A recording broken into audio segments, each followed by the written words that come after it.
Subscribe करें और bell दबाएं ताकि कोई खबर रह न जाए।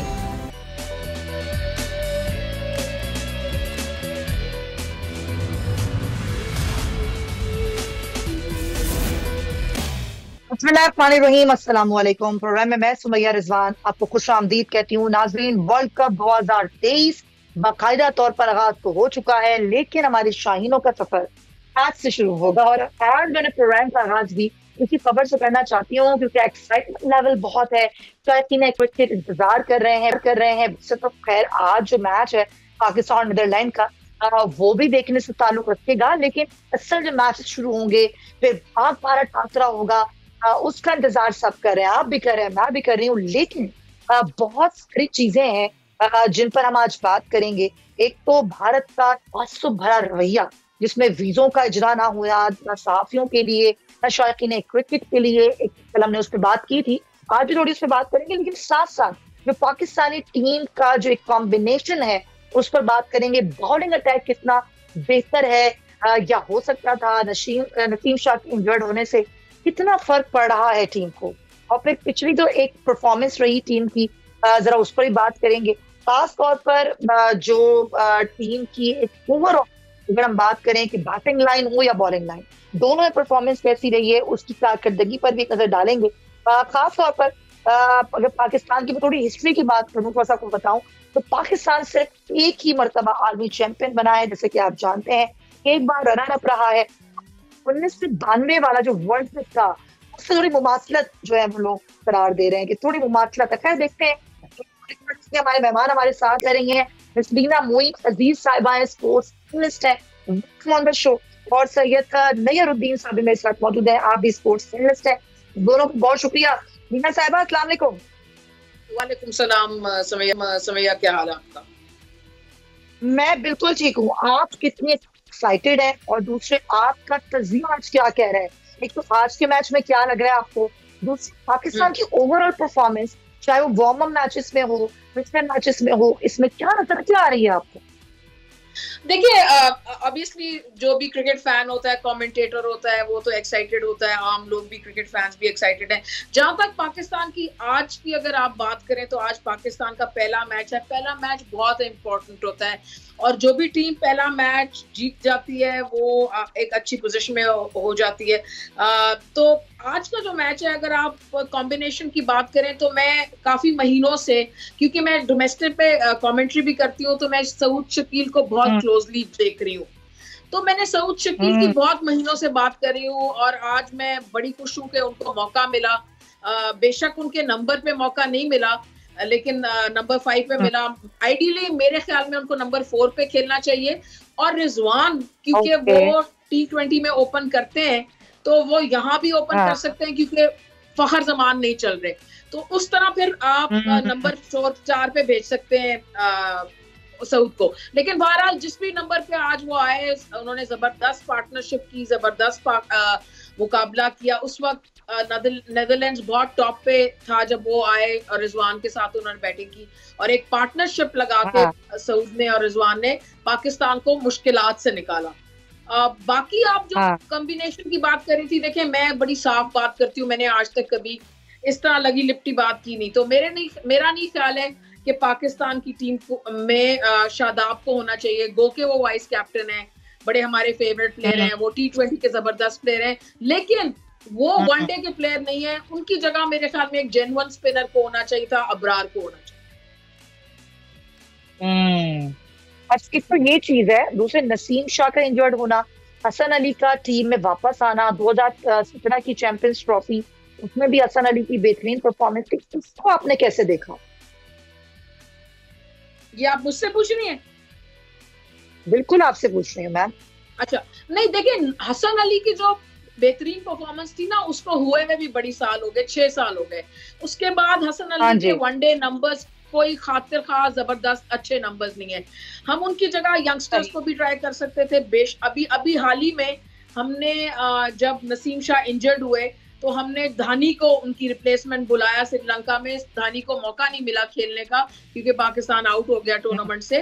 तो 10 दिन में या 12 दिन में ऐसा क्या डिफरेंस हो गया हमारी थिंकिंग में कि हम धानी को ही वापस नहीं बुला सकते थे और एक out of form Hasan Ali को हमने बुलाया।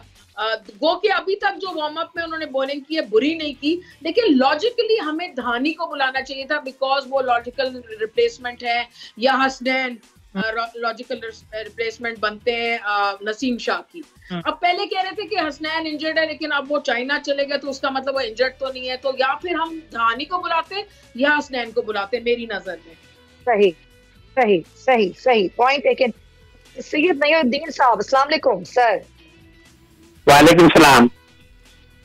सर आपका तज्जिया क्या कह रहा है? अब ये जो अभी गुफ्तगू आपने सुनी लीना साहिबा की, वो तो यही कह रही हैं कि मैं जो अब तक देखती आ रही हूँ इस सूरत हाल में मोहम्मद रिजवान से ओपनिंग करवानी चाहिए थी, और फिर जो बॉलिंग अटैक की बात कर रही है वो आपका तज्जिया क्या कह रहा है? हमारी टीम का जो एक पूरा ओवरऑल एक कारकर्दगी है उसको आप कैसे देख रहे हैं, और ये टीम कैसी लगती है आपको? प्रॉपर टीम है? गो कि इंडिया किसी ग्राउंड में खेलने का इनमें से किसी मोहम्मद नवाज के अलावा किसी को तजुर्बा नहीं है? देखिए सारा कुछ ठीक है, लेकिन इनके पास कोई भी क्लियर कट प्लान नहीं है, और प्लान जो है वो टीम मैनेजमेंट की जिम्मेदारी होती है, जिसमें आपका कैप्टन है, आपका हेड कोच है, अब उस हेड कोच के ऊपर एक डायरेक्टर भी है, कल शायद एक डायरेक्टर जनरल भी आ जाए। ये एक मजाक बनाया हुआ है इन्होंने पाकिस्तानी टीम को। और आपको याद होगा जब हम 2019 में वर्ल्ड कप हारे थे तो एहसान मानी साहब ने मेरे ख्याल सितंबर में चार्ज लिया था 18 के, और उन्होंने जून जुलाई में इंग्लैंड में उन्होंने ये कहा कि हमारी तो ये टीम नहीं है, ये तो नजम सेठी की टीम। 1 साल के बाद उन्होंने ये फरमाया था। अब यहाँ मोहतरम ज़का अशरफ साहब हैं, वो कहते हैं कि ये मेरे कोचेस तो नहीं है, ये तो नजम सेठी के कोचेस हैं। ये चीजें जो है ना ये मेरे समझ से बाहर है, इसलिए कि जो आपके सामने एक एशिया कप में डिजास्टर और डिबैकल सामने आया, उसके बाद ना इस कैप्टन को कैप्टन रहना चाहिए था, ना वाइस कैप्टन को टीम में रहना चाहिए था, ना ये कोचेस होने चाहिए थे। मेरा मतलब है ये सारी रेडिकल चेंजेस होनी चाहिए थी, लेकिन इन्होंने ये फैसला किया कि हम 100% वही टीम लेके जाएंगे जो एशिया कप में खेली। सिर्फ एक जो चेंज है वो जिसे कहते हैं ना फोर्स चेंज थी, जिसमें कि नसीम शाह की जगह आपने इसको ले आए अली, क्या नाम है, हसन अली को। अदरवाइज तो आप देखे ना नसीम शाह नहीं होना था ना, और 100% वही टीम खेलनी थी। अच्छा भाई 100% वही टीम खेल रही है तो इसने एशिया कप में एक आम छोटी मोटी टीमों के साथ क्या परफॉर्म किया? इंडिया के साथ तो 128 पे आउट हो गए। लेकिन आपने देखें कि मतलब जो आपकी रैंकिंग आई है उसके मुताबिक जो एंड ऑफ द टूर्नामेंट पे 4थे नंबर पे आए एशिया कप में, यानी आप सिर्फ अफगानिस्तान और नेपाल से बेहतर हैं। और आप आज भी जो खेल आपके टॉप ऑर्डर ने पेश किया वो भी यही था कि लग यही रहा था कि कोई अफगानिस्तान या नेपाल की टीम खेल रही है। इस तरह से तो नहीं होता है कि जी 10 ओवर में आप 40 रन बना रहे हैं। उस दिन देखें ये न्यूजीलैंड ने 10 ओवर में 81 स्कोर किया है, ये कल की बात है। इस तरह से मेरा मतलब है कि ये सारी चीजें प्लानिंग से होती हैं कि भाई आपने इतना करना है, 80+ होगा 10 ओवरों में। अब जिस तरह लीना अजीज कह रही है कि रिजवान से कराएं, जिससे मर्जी कराएं, आपको लगता है एक तो प्लानिंग का भी आपको लगता है कि फुकदान है ओवरऑल? एक तो आपका जो स्ट्रक्चर था, लोग तो प्लेयर्स तो इंफ्रास्ट्रक्चर तो मौजूद है, लेकिन नहीं मौजूद तो इनके ब्रेन वहां मौजूद है। वही वाली बात है ना कि यहाँ पर अगर दिमाग नहीं है या फिर फेवरेटिज्म आ गया है या व्हाटएवर जो भी है, नुकसान तो हो रहा है ना टीम को। देखिए फेवरेटिज्म क्या अंदाजा इससे करें, मेरे हिसाब से लीना जिस तरह कह रही थी ना कि जी वो एक प्लेयर के बारे में कि जी वो वनडे का प्लेयर नहीं है, मेरे हिसाब से इसमें बहुत सारे वनडे के प्लेयर नहीं है। सबसे पहले तो ये है कि आपका जो फखर जमान है वो किसी चीज का प्लेयर नहीं है, he is a spent cartridge, चला हुआ कारतूस है। उसको मतलब ले जाना ही जुल्म था। सबसे पहले आपको साइम अयूब को लेके जाना चाहिए था, क्यों नहीं लेके गए? फिर उसके बाद आप ये देखें कि अब्दुल्ला शफीक जैसे लोग, उनसे जनाब आप कह रहे हैं कि जी हमने ओपन कराना है। आज तो खैर वो नहीं खेल रहा, उसका इस वनडे मैच में कहाँ जगह बनती है मुझे बताएं आपके पास ऐसे। फिर उसके बाद आप ये देख लें कि जो कराची किंग्स का कैप्टन है इमाद वसीम, वो क्यों इस वक्त टीम से बाहर है? ये सारे सवालात हैं जिनके जवाब देने होंगे हमें। इस तरह से तो नहीं होता है कि जो इंतजाम ने देखा 25 लाख रुपया लेके अगर इंतजाम ने उसी टीम पर अंगूठा लगा देना था जो चौथे नंबर पे आई है एशिया कप में, तो फिर तो हम यहाँ बैठ कर सिर्फ अपना खून ही खुश कर सकते हैं। सही कह रहे हैं आप, एशिया कप से हमने सबक जाएंगे, चले क्या मसला है, परफॉर्मेंस क्या रही है। बिल्कुल बिल्कुल, ये परफॉर्मेंस की तो सारी बात है ना नैयर साहब, आप और बात तो हम पे कर ही नहीं सकते। टीम की कॉम्बिनेशन, बाबर आजम कितना ही कहते रहे कि हमने हर कॉम्बिनेशन ट्राई कर लिया, हमारी टीम बेहतरीन खेल रही है, वो ये भी कह रहे हैं कि हम ही जीतेंगे, लेकिन नजर भी तो कुछ आना चाहिए। लीना साहिबा, ये नैयर साहब जो बात कर रहे हैं कि चले हुए कारतूस जो हैं वो आजमाए जा रहे हैं, फिर इमाद वसीम का ना होना, फिर एशिया कप की वही टीम जो कि किस नंबर पर आई है, उसकी परफॉर्मेंस एशिया कप में क्या रही है, उसी टीम को खिला लेना, फैक्टर्स तो देखा क्यों नहीं जा रहा? क्या क्या लग क्या रहा है? फेवरेटिज्म है या कुछ और मामला है? नहीं देखिए, नैयर साहब बिल्कुल सही कह रहे हैं। बाबर आजम को पर्सनली मैं भी वाइट बॉल के कप्तान उनको बिल्कुल नहीं समझती, और उनको चेंज करने का टाइम जो था ना वो एशिया कप से पहले था, क्योंकि between Asia cup and the world cup तो इतना टाइम ही नहीं था कि कप्तान चेंज किया जाए। ये वो हो सकता था, लेकिन क्योंकि टाइम की बड़ी कमी थी, मेरी नजर में तो टाइम जो एशिया कप है उसका भी उनको कप्तान नहीं होना चाहिए था।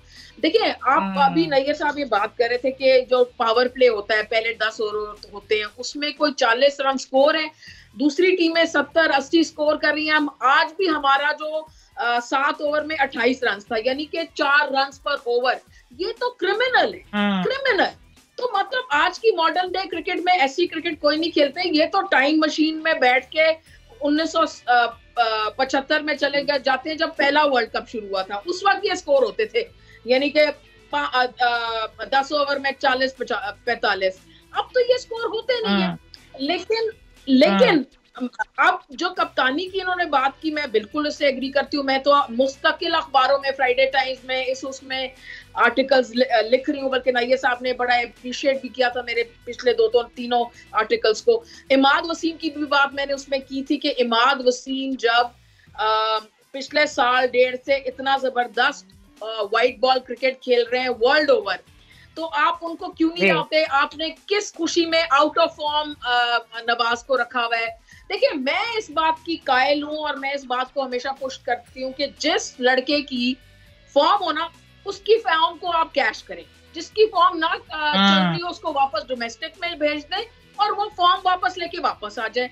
लेकिन हमारे यहाँ क्या करते हैं कि एक ही दोस्ती यारी में या जो भी तरीके कार में एक ही टीम को चाहे फॉर्म हो ना हो, उसको लड़कों को चलाते रहते हैं। तो इस तरह जो इनफॉर्म लड़के होते हैं उनको बड़ा नुकसान होता है। बल्कि मैं तो बड़ी खुश हूं कि आज पता नहीं है सऊद शकील को कैसे मौका मिल गया। जहां के सऊद शकील है ना, वहां के लड़कों के साथ अच्छा नहीं होता, ये तो हमें सबको पता है। तो ये मैं तो आज 2 नफिल पढ़ूंगी कि भाई ये सऊद शकील को कैसे मौका मिल गया, और उन्होंने अपने आप को सुरखरू किया, एक बेहतरीन पार्टनरशिप लगाई और पाकिस्तान को मुश्किलात से निकाल के एक अच्छी पोजीशन में लाया आज के मैच में। तो मतलब बात तो ये है कि ये पाकिस्तान में जब तो चीजें मेरिट पे नहीं होंगी, करंट फॉर्म को नहीं रिस्पेक्ट किया जाएगा और changes at the right time नहीं किए जाएंगे, तो मुश्किलात होंगी। इस वक्त मुझे ऐसा लगता है कि बाबर आजम बिल्कुल व्हाइट बॉल के कप्तान नहीं है। आपने बड़ी अच्छी बातें की हैं, बड़े आपने एक पॉइंटर्स दिए हैं कि आप टाइम मशीन में बैठ के पीछे चले गए। आप जिस तरह की क्रिकेट खेल रहे हैं वो आज नहीं खेली जाती। टीमों ने रिफॉर्म्स किया है, अपने आप को बहुत रिफॉर्म किया है, और हम वहीं खड़े हुए हैं।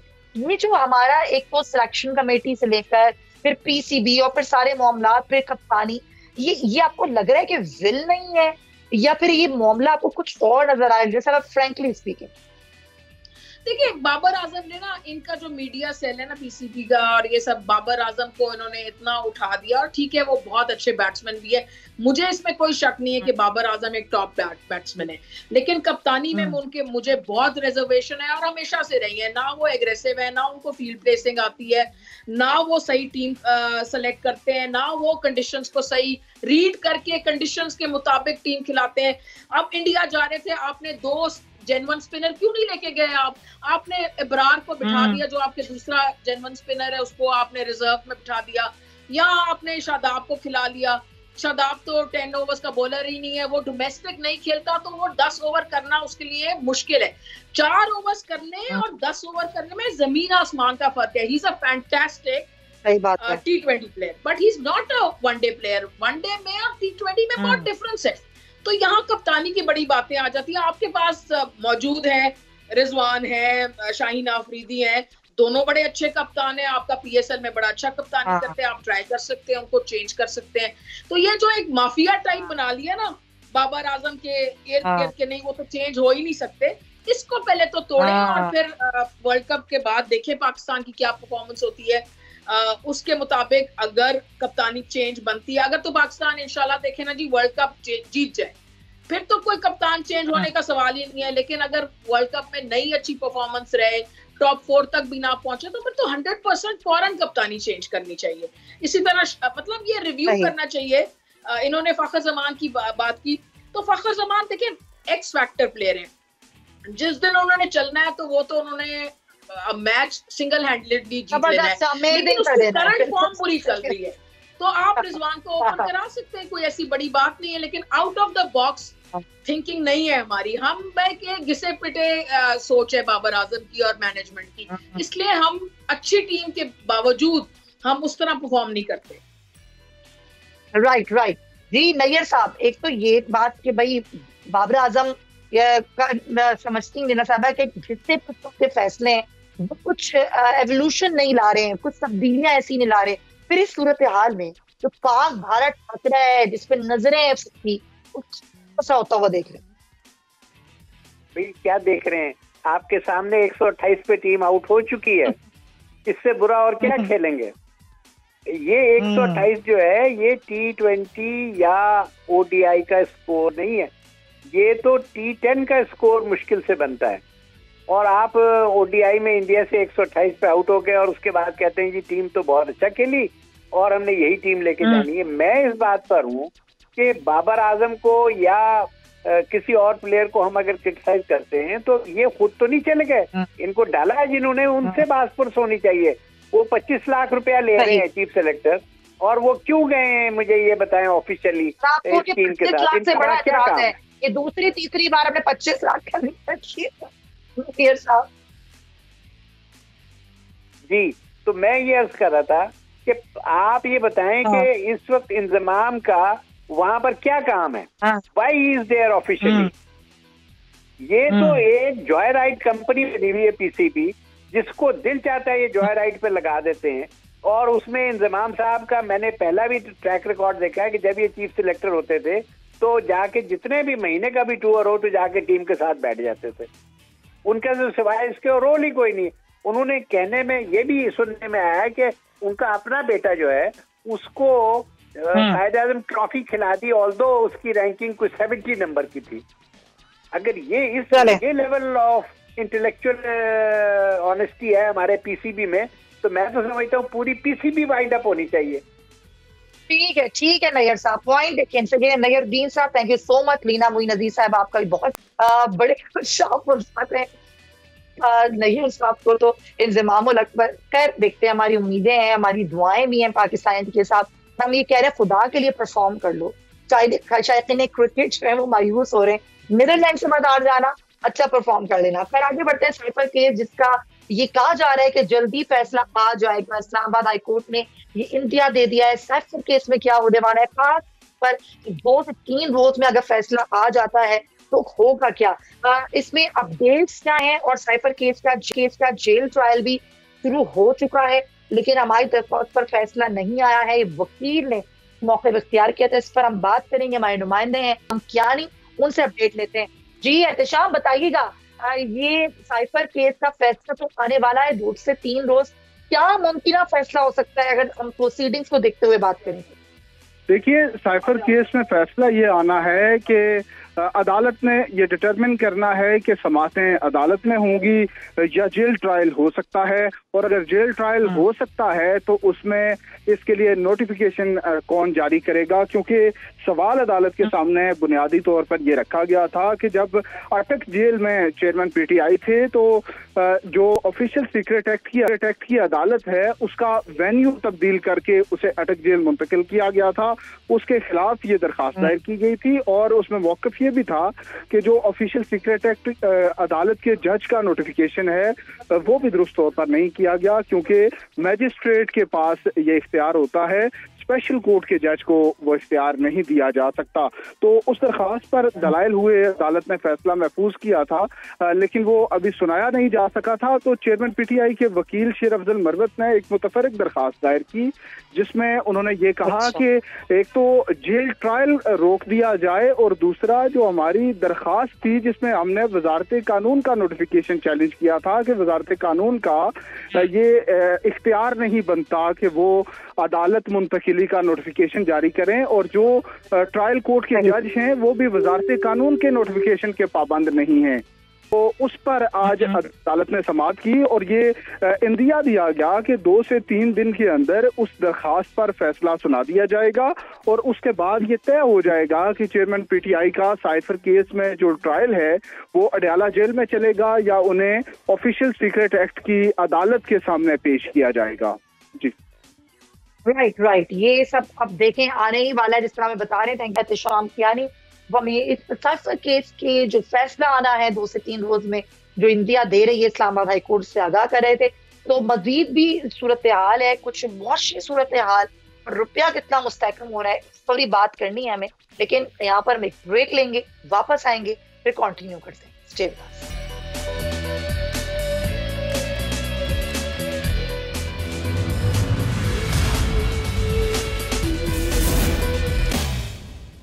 जनाब वेलकम बैक। और हमारी जो मुल्क की मईशत का हाल है उसमें सूरत हाल ये होती है कि जो टैक्सों में इजाफा है और टैक्सों का बोझ है वो हमेशा उसी गरीब आदमी पर डाला जाता है जो वैसी महंगाई की चक्की पिस रहा होता है।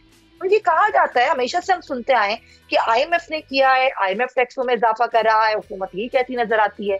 लेकिन मैं अब आपको बताती हूँ हकीकत क्या है, क्योंकि IMF की जो मैनेजिंग डायरेक्टर है उन्होंने ये कहा है कि पाकिस्तान में जो अमीर तबकात हैं टैक्स आयद किया जाए, क्योंकि गरीबों पर ही सारा टैक्स आयद किया जाता है। और अभी आप जिस तरह जानते हैं नाज़रीन, पाकिस्तान इस वक्त स्टैंड बाय अरेंजमेंट प्रोग्राम में है IMF के, जिसके तहत जो रवा बरस जुलाई है उसमें पाकिस्तान को $1 अरब की एक किस्त मिली थी। अब दूसरी किस्त का जो है मामला वो है नवंबर 2023, यानी कि अगले महीने में नवंबर की जो कर्ज की अगली किस्त है, इससे कबल अब एक जायजा इजलास होगा, वफ्द आएगा, आके देखेगा। लेकिन हमेशा बोझ गरीब पर डालकर ये कहा जाता है कि IMF ये चाह रहा है, टैक्स वसूली का निजाम ही ऐसा है कि सारा बोझ गरीब तबकात पर पड़ता है। आखिर ये मामला क्या है? और एक और मामला है जिस पर मैं जरा बात करना चाहूंगी। तो 5 लाख जो डिपॉजिट्स थे वो कहा गया था कि वो गैर महफूज हैं। इसी सारी सूरत में मुझे ज्वाइन कर रहे हैं ज़िशान मर्चेंट साहब, टैक्स उमूर के माहिर हैं। अस्सलाम वालेकुम ज़िशान साहब। जी वालेकुम अस्सलाम। ज़िशान साहब, जिंदगी भर हम ये सुनते आए कि जी क्या करें, हुकूमत कहती है, IMF ने कहा है, हम क्या करें, हमें टैक्सों का बोझ डालना पड़ेगा। IMF खुद ये कह रहा है कि भाई अमीर तबकात पे डाला जाए टैक्स, सारा बोझ ही गरीबों पर है। तो फिर ये जो मैकेनिज्म है इसको हम कैसे दुरुस्त करेंगे? क्योंकि आके IMF ने जायजा भी लेना है, फिर हमारी जो है वो अगली किस्त शायद होगी, जारी की जाएगी। ये टैक्सों का जो एक मैकेनिज्म है, ये जो ऐसा बनाया गया, उस पर आप क्या कहेंगे? देखिए, ये बात बिल्कुल ठीक है कि टैक्स जो है, जो जितना ज्यादा कमाता है उसको उतना ज्यादा टैक्स देना चाहिए। बट हमारे मुल्क में अनफॉर्चुनेटली चूंकि लोग टैक्स देने में बिलीव ही नहीं करते, तो गवर्नमेंट को वसूली का तरीका जो है सबसे आसान ये होता है कि वो इनडायरेक्टली उस टैक्स को रिकवर करे।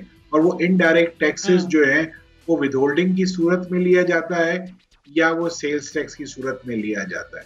और ये दोनों सूरतों में ये फर्क नहीं होता कि वो उसको अमीर इस्तेमाल कर रहा है या गरीब इस्तेमाल कर रहा है। छोटी सी एग्जांपल अगर आप ले लें कि अगर पेट्रोल आज जो है जो भी 300 रुपए कीमत है या 400 रुपए कीमत होगी, तो अमीर भी उतने का खरीदेगा, गरीब भी उतने का खरीदेगा। अगर जो आटा अगर 150 रुपए से ज्यादा है तो गरीब भी उतने का खरीदेगा, अमीर भी उतने का खरीदेगा, क्योंकि ये वो सारे रिग्रेसिव मैकेनिज्म्स हैं कि इसमें गरीब पिस जाता है। अब मसला ये है कि गवर्नमेंट अपने खर्चे कम नहीं कर रही, और हम ये आज से नहीं, ये हमेशा से हम कहते आ रहे हैं कि गवर्नमेंट को अपने खर्चों को जो है वो कम करना पड़ेगा। अगर गवर्नमेंट अपने खर्चे कम करेगी तो टैक्स की जो रेवेन्यू कलेक्शन है उसमें हमें कोई ना कोई स्पेस मिलेगी। बड़ा आसान है, सैलरी पे टैक्स लगा दो, बड़ा आसान है इंडिविजुअल पे टैक्स लगा दो। अरे भाई, आपकी जो जीडीपी का 20% एग्रीकल्चर है उसमें लगाइए ना टैक्स, उस पर क्यों नहीं लगाते? और अगर लगाया हुआ है तो रिकवर क्यों नहीं कर रहे? आपका रिटेल सेक्टर है उस पर क्यों नहीं लगाते टैक्स? और अगर लगाया हुआ है तो रिकवर क्यों नहीं करते? ये 40% ऑफ द जीडीपी है आपका, यानी अगर मुल्क में पूरा मुल्क 100 रुपए कमाता है तो 40 रुपए वो है कि जो एग्रीकल्चर और रिटेल सेक्टर कमाता है। लेकिन विशाल साहब, वो लोग जो टैक्स नेट में ही नहीं है, जिनको इतनी सहूलत दी गई है, अगर मैं ये कहूँ तो शायद आप भी इस पर अग्री करेंगे कि एक बहुत बड़ी तबका है हमारे मुल्क का जो कि कैश पे काम करता है, जो कि टैक्स नेट में है ही नहीं। जब वो है ही नहीं तो उसके लिए तो पाकिस्तान जन्नत है। वोट क्यों करे भाई अपने आप को टैक्स नेट में शामिल, कि उसको टैक्स देना पड़े, कि कैश में उसका काम आराम से चल रहा है। लेकिन दो चीजें हैं, क्यों लोग टैक्स में नहीं आना चाहते। एक तो ये कि उन्हें ये खौफ होता है कि जब वो टैक्स के सिस्टम में आएंगे तो जो है वो भी उन्हीं लोगों की तरह पिसना शुरू हो जाएंगे जो इस सिस्टम में हैं। जैसे कि आप और मैं, हम टैक्स देते हैं और हमें ही नोटिसेज आते हैं। अभी तो जो टैक्स सिस्टम में नहीं, उसे कोई नोटिस नहीं आता। दूसरा, हमारे मुल्क में फंडामेंटली टैक्स का रेट जो है वो बहुत ज्यादा है। तो अगर आपसे ये कहा जाए, क्योंकि लेकिन आप तो चूंकि मजबूर ऑनेस्ट टैक्स पेयर है, सैलरी पे टैक्स कट जाता है लोगों का, कि आपके 100 रुपए पे से 35 रुपए टैक्स ले लिया जाएगा, किसको अच्छा लगेगा? किसी को भी अच्छा नहीं लगेगा। तो सवाल ये कि जब तक आपके टैक्स रेट्स बहुत हाई रहेंगे तो उसमें मसला ये रहेगा कि लोग टैक्स को छुपाएंगे, टैक्स की चोरी करेंगे। ऑनेस्टली कोई भी डिक्लेरेशन नहीं। 22% आपका सेल्स टैक्स का रेट है, 18+4, कौन इतने उस पे टैक्स देगा जनाब? तो ये वो चीजें हैं कि जो आपके सिस्टम में आने से लोगों को रोकती है। एक तो ये बहुत बड़ा मसला है। हुई ना, देखें ये देखें, टैक्स नेट बढ़ा हुआ है, वो आपकी बात दुरुस्त है, लेकिन वो गरीब लोग क्या करें जिनको टैक्स देना ही देना है। अब आपने एग्रीकल्चर की बात की, चेयरमैन एफबीआर ये कह रहे हैं तो सूबों का इख्तियार है, उन्होंने अपनी जान छुड़ा ली, ये तो हमारा इख्तियार नहीं है। फिर दुकानों पर टैक्स पर उन्होंने कहा कि अभी इसकी कोई तजवीज दे गौर नहीं है। तो याद होगा तहरीक इंसाफ की हुकूमत में ये इस तरह की कोशिश की गई थी कि ताजिरों को भी टैक्स नेट में लाया जाए। आपको याद होगा कितना बड़ा हंगामा हुआ, उसके बाद उनको अपनी ये मामला वापस लेना पड़ा। तो हम तो फिर ब्लैकमेल भी होते हैं ना कुछ सेक्टर्स की तरफ से, हम कर ही नहीं पाते अगर हुकूमत करना भी चाहे तो। देखिए, मसला ये है कि फाइनेंस मिनिस्टर साहब ये नहीं कह के अपनी जान छुड़ा सकती कि आप जो है ये सूबों का मसला है, तो सूबों पे कौन इन्फोर्स कराएगा? हम तो एक फेडरेशन है ना, यानी Islamic Republic of Pakistan. Chairman FBR कह रहे हैं ना, ये फाइनेंस मिनिस्टर नहीं कह रही, चेयरमैन एफबीआर कह रहे हैं। चेयरमैन साहब नहीं, देखिए मसला ये है कि बात ये है कि पहले जो है ये सूबाई सेल्स टैक्स जो है ये एफबीआर रिकवर करती थी तो कलेक्शन बहुत मिनिमल थी। जब सूबों के पास गया तो कलेक्शन बहुत बढ़ गई। तो मसला ये है कि कहीं ना कहीं के मसाइल हैं, कहीं ना कहीं जो है प्रॉपर इन्फोर्समेंट ऑफ लॉ नहीं है, जिसकी वजह से जो लोगों को सिस्टम में आज होना चाहिए वो सिस्टम में नहीं है। तो मेरा हमेशा से ये मानना है कि ये बोथ वेज चलता है। देखें, एफबीआर का काम क्या है? एफबीआर का काम ये है कि उसको फैसिलिटेट करना है उन लोगों को जो आपके सिस्टम में है, और जो सिस्टम में नहीं है उनको इन्फोर्स करना है। लेकिन यहाँ तो सारी इन्फोर्समेंट जो है वो टैक्स पेयर्स के ऊपर हो रही है जो ऑलरेडी इन सिस्टम है। जो नए टैक्सेस लग रहे हैं वो किस पे लग रहे हैं? टैक्स पेयर पे लग रहा है। जो 7E का टैक्स था टैक्स पेयर पे लगा, जो CBT का टैक्स है वो टैक्स पेयर पे लगा, यानी ये तो सुपर टैक्स है, ये टैक्स पेयर पे लगा। जो लोग टैक्स दे रहे हैं उन्हीं के ऊपर मजीद टैक्स लगा रहे हैं। मसला ये हो रहा है। एक सवाल, बस वक्त की कमी है, एक सवाल बस आखिर में मैं आपसे लेना चाहती हूँ कि ये जो 5 लाख के डिपॉजिट्स का मामला था ये गैर महफूज है, अगर खुदा ना खासा दिवालिया होता है मुल्क तो इसको तो स्टेट बैंक ने मुस्तरद कर दिया है, लेकिन ये आपको इसमें कोई बात हो सकती है? देखिए मैं समझता हूँ कि ये ऐसा पॉसिबिलिटी नहीं है, क्योंकि हर बैंक्स जो है वो अपने पास वो इंश्योरेंस रखते हैं, उसके कोलैटरल्स होते हैं। ये इस तरीके से ये चीज जो है ना, ये पैनिक क्रिएट करती है। और पैनिक से क्या होता है कि हर कोई जो है वो अपने अपनी चीजों को वहां से निकालने की कोशिश कर। अल्टीमेटली क्या होगा इसका, अगर इस टाइप के पैनिक से इस टाइप की मिस इंफॉर्मेशन फैलाई जाएगी तो लोग बैंकों से पैसे निकाल लेंगे, पैसे निकालेंगे, कैश इकोनॉमी बढ़ जाएगी। कैश इकोनॉमी बढ़ेगी तो आपका मजीद जो टैक्स का निजाम है उसको धचका लगेगा। तो इस टाइप की जो ऐसे मेजर्स या ऐसी जो खबरें होती हैं, मैं समझता हूँ कि इस पे रिलायंस नहीं होना चाहिए। हाँ, ये जरूर होना चाहिए कि जो रिस्पॉन्सिबिलिटी है वो पूरी हो, लेकिन एट द सेम टाइम आपको एफबीआर को या गवर्नमेंट को ये डिमॉन्स्ट्रेट करना पड़ेगा कि अगर आपके सिस्टम में कोई वॉलंटरली आता है तो उसे तंग नहीं किया जाएगा। बिल्कुल सही पॉइंट। लेकिन बहुत शुक्रिया आपका शाह हमारे साथ मौजूद टैक्सेस के मामलात पर भी और ये रूमर्स, ये पैनिक सिचुएशन इस पर ही बात कर रहे थे। अच्छा, इन तमाम खबरों में अच्छी खबर जो आ रही है वो ये है कि जो रुपया है वो मुस्तहकम हो रहा है। अम्बे की करेंसी नीचे जा रही है, 282 रुपए आज 62 पैसे का रेट है। और उस पर जो अब बेहतरी आ रही है, ना सिर्फ ये कि ज़र मुबादला के ज़खायर में स्टॉक एक्सचेंज में मुस्बत रुझान देखा गया है, आवाज क्या आ रही है, डॉलर कहाँ तक जाएगा। और जो क्रैकडाउन हुआ है, जो सारे लोग थे जो ब्लैक मार्केट क्रिएट कर रहे थे या फिर स्मगलिंग कर रहे थे, क्या उससे फायदा हुआ है, ये टेम्परेरी है या ये आगे रहेगा परमानेंट, इस पर बात करेंगे। मलिक बोस्तान से ज्वाइन कर रहे हैं, चेयरमैन पाकिस्तान फॉरेक्स एसोसिएशन है। मलिक साहब अस्सलाम वालेकुम। मलिक साहब, ये कहाँ तक जाता हुआ नजर आता है आपको, डॉलर रेट कहाँ जाके रुकेगा, टेम्परेरी है या ये लग रहा है वाकई ये क्रैकडाउन जो किया गया, इकदाम जो किए हैं उससे ये रहेगा, सस्टेन रहेगा? ये इसकी ब्रेकें हमने फेल कर दी हैं, अब इसने नीचे जाना है, इसका फिक्र नहीं करें। ये इसको जो है ना, बैंकों ने स्पेकुलेशन कर रहे थे और उनको हमने सही सबक सिखा दिया। उनकी जब से स्पेकुलेशन बंद हुई, हर चीज़ कंट्रोल में आ गई है। इस वक्त माफिया और बैंकर और जो कार्टेल थे ना, उनको हाथ डाला जा रहा है सारा। तो ये बहुत बड़ा पाकिस्तान की मैशत को यरगमाल बनाया हुआ था इन लोगों ने। और आप देख रहे हैं डेली, आप अल्लाह के शुक्र सप्लाई बढ़ गई है, ब्लैक मार्केट खत्म हो गई है, सोने की स्मगलिंग खत्म हो गई है, तेल की स्मगलिंग खत्म हो गई है। लेकिन ये उस वक्त तक किया जब तक ये खत्म रहेंगी। जब स्टार्ट होंगे तो फिर ये भी यू टर्न ले सकते हैं। ये मैंने बता दिया गवर्नमेंट को कि आप परमानेंट में ये लें, और ये नहीं कि आज दिया और कल छोड़ दिया। ये आप स्मगलिंग पे आंखें बंद करेंगे। क्या हो सकता है मलिक साहब?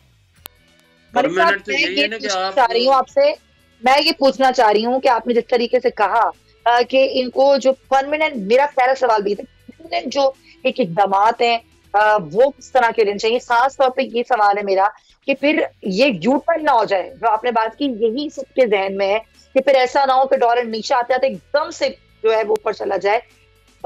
परमानेंट जो इकदाम हैं वो क्या लेने होंगे हुकूमत को भी, और क्या होने भी चाहिए कि फिर दोबारा से ना ब्लैक मार्केट क्रिएट हो, ना स्मगलिंग हो, ना बैंकों की मोनोपोली चले? उसमें तो यही है, देखो आर्मी चीफ ने बड़ा अच्छा कल स्टेटमेंट दी है कि कोई भी आर्मी का, किसी फोर्सेस का वर्दी वाला कोई भी बंदा स्मगलिंग में या वायलेशन में इन्वॉल्व हुआ था, हम उसका कोर्ट मार्शल करेंगे। बहुत बड़ा मैसेज था इनके लिए, और इनको समझ आना चाहिए।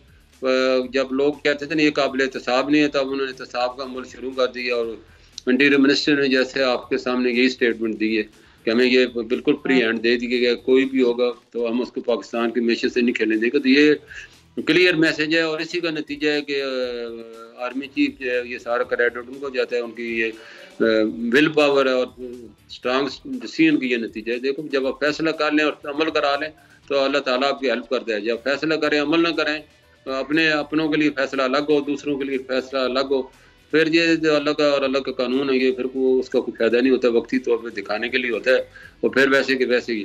तो सबको ये जो है ना, ये बहती गंगा में जो हाथ रंगते हैं, इन हाथों को काटना होगा, तभी पाकिस्तान इस मुश्किल से निकलेगा। बड़ी गहरी बात की है मलिक साहब, लेकिन जरा डॉलर कहाँ तक जाता हुआ दिखाई दे रहा है? यहाँ 250 की बातें भी कर रहे हैं, लेकिन आप क्या कहते हैं, कहाँ तक जाएगा डॉलर? मेरे तो शुरू से यही स्टैंड था कि डॉलर का रेट मेरे अलावा, तो चलो हम लोग कह दें या डार साहब कह दें या हुकूमत कह दें, तो हमारे लोग उस पर तो यकीन नहीं करते। ब्लूमबर्ग ने कहा है कि इनका रियल वैल्यू 240 है, और रीजन में आप देखें इंडिया का 80 है, बांग्लादेश 95 है, और तो अफगानिस्तान का 104 से कम होकर 75 पे आ गया। तो वो हमने कौन सा गुनाह किया? हमारा गुनाह यही है ना कि हम रुपये में इन्वेस्टमेंट नहीं करते, हमारी अपने रुपये की कदर नहीं करते, दुनिया क्यों कदर करेगी? अब हमने कदर शुरू की है तो अब कदर बढ़ रही है। तो हमें जो है गवर्नमेंट को जो है ये जो है जितने भी माफी है इन्होंने अभी पिछले मैंने ये बिजनेस काउंसिल की रिपोर्ट आपने नहीं पढ़ी बल्कि नशर भी की होगी। 9,000 अरब जो रुपया सर्कुलेट हुआ है, 9,000 अरब तो आउट ऑफ बैंक है। तो वो ये माफिया के पास है, कभी सीमेंट में सट्टा करते हैं, कभी सरिये में करते हैं, कभी चीनी में करते हैं, कभी डॉलर में करते हैं, कभी गोल्ड में करते हैं। जो इनका सट्टा कम हुआ, देखो गोल्ड की कीमत 3.25 लाख से कम हो गए 2.25 लाख 1 लाख रुपये पर तोला, बहुत बड़ा अमाउंट है। डॉलर 330 से कम हो के आज अल्लाह की शुक्र है 280 के करीब आ गया। तो ये बहुत बड़ा मैं समझता हूँ पाकिस्तान की मैशियत के लिए बड़ा रबी अव्वल का महीना है, और ये सब्ज हलाली परचम भी और सब्ज झंडा भी है नबी पाक का। तो ये इंशाल्लाह सब्ज इनकलाब भी आ रहा है जो बनाया गया प्रेसिडेंशियल काउंसिल बनाई गई है। 240 की बात की है, इससे मजीद भी कम होना चाहिए। जब अफगानिस्तान की बात करें, एक बड़ी जंग से निकल के उन्होंने अपने करेंसी को कितना मुस्तहकम किया, हमें सोचना भी चाहिए, देखना भी चाहिए। थैंक यू सो मच, शुक्रिया मलिक बोस्तान साहब। देखते हैं कि पाकिस्तानी करेंसी को मजीद कितनी मुस्तहकम होती है और ये सस्टेनेबल कितना होता है। सस्टेनेबिलिटी बहुत जरूरी है, क्योंकि अगर कुछ अरसे के लिए हो तो डेफिनेटली वो जो लोग हैं जो ये सब कुछ कर रहे हैं उनके लिए तो फिर बहुत ही अच्छी मामला होगा। आगे बढ़ेंगे, रानीपुर केस जिसमें आया मामला कमसिन बच्ची की हलाकत का, और इस वाकये ने पूरी कौम को हिला के रख दिया। और पीर के घर में काम करने वाली कमसिन मुलाजमा जिसकी वीडियो वायरल हुई थी, जो कि दर्द से तड़पती हुई बच्ची अपनी जान से चली गई थी। सबसे अहम अफसोसनाक पेशरफ्त ये हुई है कि बच्ची से ज्यादती की तस्दीक हो गई है, लेकिन ज्यादती किसने की है अब इसका जो तायुन है वो ना बाकी है। डेफिनेटली डीएनए टेस्ट भी किया जा रहा है, मजीद टेस्ट भी जो है वो होंगे। और ये भी कहा गया है कि बच्ची की जब मौत वाक़ हुई थी तो उसके बाद उसके कपड़े तब्दील कर दिए गए थे। तो ये भी कहा गया है कि कपड़े जो हैं अदालत ने कहा है कि वो भी बरामद किए जाएं, और 14 रोजा रिमांड जो है असद शाह की बीवी और मुलजिमा हिना शाह समेत दीगर मुलजिमान का दिया गया है। इसलिए बात करेंगे, नदीम नुमाइंदे हमारे साथ हैं। नदीम, सबसे बड़ी अपडेट क्या हुई है ये बताइए, और क्या डीएनए रिपोर्ट का इंतजार किया जा रहा है, वो कब तक एक्सपेक्टेड? जी बिल्कुल, पीर की हवेली में घरेलू मुलजिमा बच्ची फातिमा कत्ल के हवाले से पुलिस हाल जो है तफ्तीश मुकम्मल नहीं कर सकती। फातिमा केस सुस्त रही का शिकार हो गया। गुज़िश्ता रोज फातिमा केस में नामजद मुलजमान असद शाह, उसकी बीवी हिना शाह और ससुर फयाज शाह समेत तमाम मुलजमान को अदालत में पेश किया गया। फातिमा केस के जो वकला हैं उन्होंने मीडिया से गुफ्तगू करते हुए कहा है कि 22 मुलजमान की जो है सैंपल डीएनए टेस्ट के लिए भेजवा दी गए हैं। अब तक एक भी जो है रिपोर्ट नहीं आई है। जो है लाहौर से आने वाली रिपोर्ट का इंतजार है। फातिमा से ज्यादती किसने की है, जबकि वकला का ये भी कहना है कि फरादिन रिपोर्ट से पता चलेगा कि डीएआर और लैपटॉप का डेटा कब डिलीट हुआ है। फरादिन लेबासी बता सकती है कि डेटा किस तारीख को डिलीट किया गया है। पोस्टमार्टम में वाज़ेह हो चुका है कि फातिमा के साथ ज्यादती की गई है। अभी तक ये साबित नहीं हो सका है कि ज्यादती किसने की है। वकला का ये भी कहना था कि पुलिस ने तफ्तीश के नाम पर बहुत वक्त जाया किया है। मौजूदा आईओ ठीक काम कर रहा है। मैं आपको बता चलूं कि समाज के मौके पर अदालत ने असद शाह, उसकी बीवी हिना शाह और ससुर फयाज शाह समेत तमाम मुलजमान को जो है 14 अदालत में जेल भेज दिया है। ठीक है नदीम शेख, बहुत शुक्रिया। बिल्कुल तायुन भी होना चाहिए, और उसके बाद की जो मामलात हैं बड़े अफसोसनाक हैं। अल्लाह ताला बेहतर करे, और अदालतों को फौरी तौर पर एक्शन भी लेना चाहिए और कैफरे किरदार तक इनको पहुंचाना चाहिए। आगे बढ़ते हैं, हम 2-3 रोज से बहुत अहम मामला है उसको डिस्कस कर रहे हैं, और हर पहलू से कोशिश कर रहे हैं कि इसको ना सिर्फ देखा जाए, डिस्कस किया जाए, मालूमात आपके साथ नाज़रीन शेयर किए जाए। मामला है गैर कानूनी तौर पर मुकीम शहरियों को मुल्क बदर करने की। अब ये जो एक प्रोसीजर है, क्या ये काबिल अमल भी है डिपोर्ट करने का हुकूमती मंसूबा हुकूमत कर रही है? एक बहुत बड़ी तादाद है जिनको डिपोर्ट करना है, इसमें अफगानी भी हैं, दीगर शहरियत के लोग भी हैं। तो होगा क्या? पाकिस्तान हुकूमत को इस फैसले पर नजरसानी करनी चाहिए, ये तालिबान हुकूमत कर रही है। तो इस सारी सूरत हाल पे बात कर मुझे ज्वाइन करें सेगमेंट में साबिक सफीर हैं डॉक्टर जमील अहमद साहब। अस्सलाम वालेकुम जमील साहब। वालेकुम। जमील साहब, आपका तज़किया क्या कहता है? ये एक मंसूबा तो हुकूमत ने बना लिया, हुकूमत ने कह भी दिया, इस पर काम भी शुरू हो गया कि इतनी बड़ी तादाद में जो गैर कानूनी तौर पर मुकीम शहरी हैं उन पाकिस्तान से डिपोर्ट किया जाएगा। लेकिन ये क्या एप्लीकेबल होगा? ये उस तरीके से किया जा सकता है कि एक डाटा मुरतब किया जाए, फिर उनको अपने अपने मुल्कों में वापस भेजा जाए? ये आपको लगता है कि ये इतना प्रैक्टिकल है? ये एक मुश्किल मरहला है, मुश्किल इसका बहुत मुश्किल पेश आएगी इम्प्लीमेंट करने में। फैसला बड़ा अच्छा है, हुकूमत ने फैसला बिल्कुल कानून के मुताबिक किया है। इसमें दो किस्म की कबाहत सामने आएगी हुकूमत की। पहली मुसीबत या कबाहत ये आएगी कि एक इंटरनेशनल प्रेशर का कि आप कुछ ह्यूमन राइट का ख्याल रखें। ये तारकीन वतन जिसमें ज्यादातर अफगानी हैं और अफगानियों की तादाद बड़ी कसीर तादाद है। 70 लाख अफगानियों में से कई लाख 20-25 लाख अफगानी जिनके पास डॉक्यूमेंट नहीं है यहाँ अफगानी बाशिंदे। और जिस तरह के आईजी ने बयान दिया है केपी के कि 75% वारदातों में और ब्लास्ट में, सुइसाइड बम्बिंग में अफगानी बाशिंदे शामिल थे। तो अगर इन तमाम चीजों को देखा जाए तो हुकूमत ने अहसन फैसला किया है, बहुत अच्छा फैसला किया है। लेकिन हमारी जो इस वक्त मखदूश हालात हैं गवर्नेंस की, मखदूश हालात हैं इम्प्लीमेंटिंग एजेंसीज की, पुलिस हो गई खास तौर पर और FIA वगैरह हो गई, तो वो इम्प्लीमेंट करना काफी दुश्वार होगा। खुश आइन बात यह है कि इस मर्तबा इन्होंने डिस्ट्रिक्ट लेवल पर कमेटियां बनाई हैं कि जो ऐसे गैर कानूनी तौर पर हैं, डॉक्यूमेंट जिनके पास नहीं, उनको डिपोर्ट किया जाए। अब रहा सवाल कि जब इंटरनेशनल प्रेशर आएगा तो क्या हमारा परिणाम है? इस वक्त इस तैयारी में, इस तंदही के साथ वो तैयार है कि international human right activist, human right organisation, human right council और यहाँ तक के UNHCR वो जब कहेगा कि आप अपने, इसमें बहुत सारे डिस्प्यूटेड डॉक्यूमेंट्स आ जाएंगे, बहुत सारे क्लेम्स आ जाएंगे, तो उसमें हम पर प्रेशर जब आएगा दुनिया का, वो हम कितना सस्टेन कर सकेंगे इस माशी मखदूशियत के हालत में? ये आने वाले वक्त बताएगा 30 अक्टूबर के बाद कि हम कितने इस पर सस्टेन कर सकते हैं। अभी से हमारे फॉरेन मिनिस्टर ने क्लैरिफिकेशन देना शुरू कर दी है कि अफगान रेफ्यूजीज के मामले में हमारी पॉलिसी में कोई तब्दीली नहीं है, जो कि वो सही कह रहे हैं। लेकिन उन्होंने इस चीज को बयान नहीं फरमाया, हमारे फॉरेन मिनिस्टर जलील अब्बास गिलानी ने, कि ये जो इस वक्त एक रेला होगा, एक लाखों की तादाद में होंगे, उस पे ह्यूमन राइट का जो शोर मचेगा, उस पे उनकी क्या तैयारी है, ये बयान नहीं फरमाया। अब आ जाते हैं दूसरी बात पर। दूसरा ये है कि कुछ अफगानी इस मामले में न सिर्फ इंटरनेशनली अफगानी बाशिंदे कहेंगे हमारे पास तो शनाख्ती कार्ड, क्योंकि वो शनाख्ती कार्ड जिस अंदाज में यहाँ बने हैं 500 और 1000 और 10,000 में मुख्तलिफ मौकों पर मुख्तलिफ रेट शनाख्ती कार्ड के रहे और वो पकड़े भी गए हैं बहुत सारे लोग। पासपोर्ट जिस तरह पाकिस्तानी पासपोर्ट अफगानी बाशिंदों ने बनवाए और बैरून मुल्क पकड़े गए, तो जब वो पकड़े जहाँ उनको डिपोर्ट किया जाएगा तो वो क्लेम करेंगे और वो कोर्ट्स में हमारे जाएंगे क्योंकि उनके पास पाकिस्तानी पासपोर्ट होगा।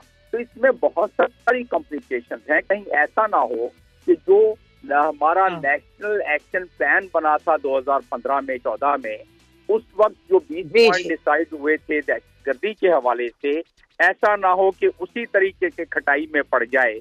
और आज तक जिस तरह नेशनल एक्शन प्लान वो नहीं हो सका, उस पे अमल 100% माँ सिवाय। आप सही कह रहे हैं जमील साहब, ये बहुत से मामले होते हैं कि बड़ी उठते तो बड़े उससे हैं, लेकिन फिर वो खटाई में इसलिए पड़ जाते हैं कि उसमें इस तरह की कॉम्प्लिकेशंस आ जाती हैं जो कि हम सोचते ही नहीं है। बिल्कुल आप सही फरमा रहे हैं जमील साहब, यही मामला बड़ा इंपॉर्टेंट होता है। Thank you so much for your time. वक्त की कमी है, लेकिन ये मामला इसलिए भी अहम है कि हुकूमत जब कोई फैसला कर लेती है तो क्या उसके कॉन्सिक्वेंसेस को देखती है, नहीं देखती है। लाखों की तादाद में जब इन गैर कानूनी तौर पर मुकीम लोगों को डिपोर्ट किया जाएगा तो फिर प्रेशर को सस्टेन कर पाएंगे, नहीं कर पाएंगे, ये वाकई देखना होगा। नेशनल एक्शन प्लान का आपने जिक्र किया, बड़ा अहम पॉइंट रेज किया है। आगे आने वाले प्रोग्राम्स में इस पर भी हम बात करेंगे। फिलहाल नाजरीन, प्रोग्राम का वक्त खत्म होता है, अपना बहुत ख्याल रखिएगा। आपसे पीर को मुलाकात रही, जिंदगी रही, सेहत रही, इंशाल्लाह।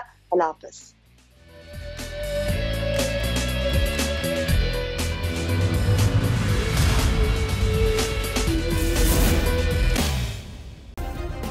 सब्सक्राइब करें और बेल दबाएं ताकि कोई खबर रह न जाए।